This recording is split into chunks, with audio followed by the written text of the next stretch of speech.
घर में बनाए पूजा स्थल, लेकिन सोच समझकर।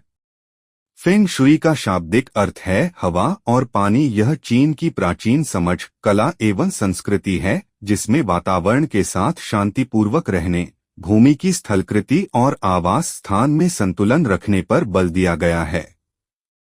अच्छी फेंग शुई अच्छे जीवन की स्थितियों के लिए जीवन की सभी आकांक्षाओं में प्रचुरता को आकर्षित करने के लिए अवसर पैदा करती है, जबकि खराब फेंग शुई बीमारी, उपद्रव, दुर्घटनाएं, वित्तीय हानि और दुर्भाग्य लाती है।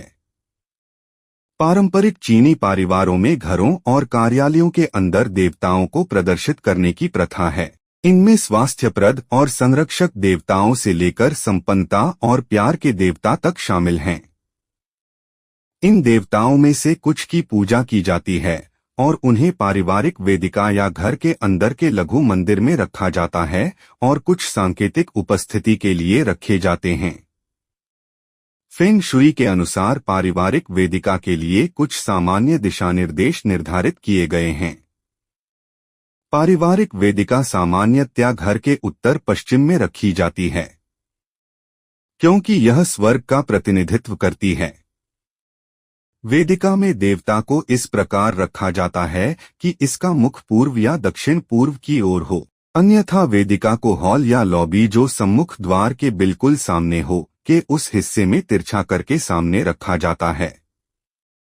ऐसा अंदर आने वाली शक्ति, आगंतुकों पर नियंत्रण रखने के लिए किया जाता है और जैसे ही निवासी घर में आए तो उसे वेदिका दिखनी चाहिए।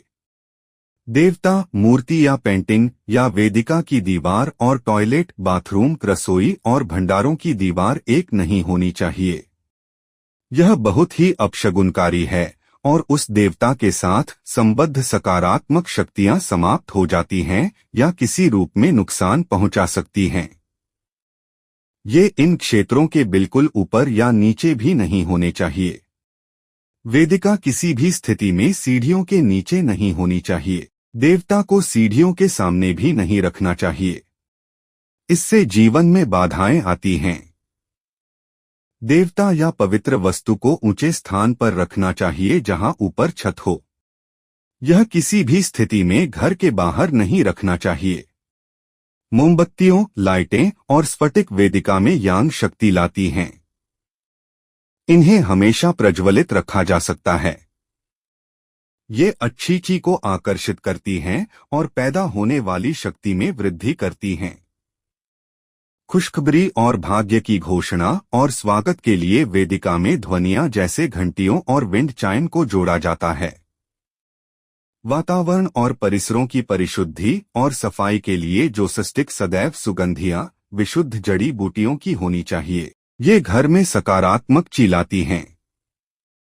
ऐसा कभी नहीं लगना चाहिए कि इनकी देखभाल नहीं हो रही है और इन्हें समुचित स्थान पर रखना चाहिए।